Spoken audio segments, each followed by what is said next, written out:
Hi friends, எல்லாருக்கும் வணக்கம். இன்றைக்கி நம்ம அன்பர்ஸ் கிச்சனில் என்ன பார்க்க போகிறோம் அப்படின்னா, நம்ம ப்ளவுஸ்க்கு சுடிதாருக்கெல்லாம் வச்சு தைக்கக்கூடிய ஒரு நாட் மணி தான் எப்படி செய்யறதுன்னு பார்க்க போகிறோம். அதுக்கு தேவையான பொருட்கள் என்னென்னு பார்க்கலாம் வாங்க. அதுக்கு முன்னாடி பாருங்கள், இது வந்து நிறைய மாடலில் செஞ்சுக்கலாம்.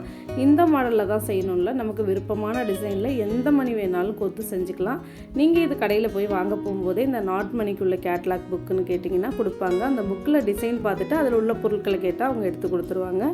ரொம்ப ஈஸியாக இதை செய்யலாம். வாங்க எப்படி செய்கிறதுன்னு பார்க்கலாம். இப்போ பாருங்கள், நான் வெவ்வேறு மாதிரி ஒரு 3 டிசைனில் கோத்து வச்சுருக்கேன். எவ்வளோ அழகாக இருக்குது பாருங்கள். இந்த கையில் இருக்கிறது வந்து ஒரு ப்ளவுஸ்க்கு மேட்சாக கோத்துருக்கோம். அதோட கிளாத்தே வச்சு அதை பண்ணியிருக்கோம். இதை போல் நீங்கள் நிறைய டிசைன் பண்ணலாம். வாங்க இது எப்படி பண்ணுறதுன்னு பார்க்கலாம். அதுக்கு முன்னாடி எல்லாருமே அன்பர்ஸ் கிச்சனை பாருங்கள். வீடியோவை முழுமையாக பார்த்துட்டு ஒரு லைக் பண்ணுங்கள், சப்ஸ்கிரைப் பண்ணுங்கள். வாங்க வீடியோக்குள்ளே போகலாம்.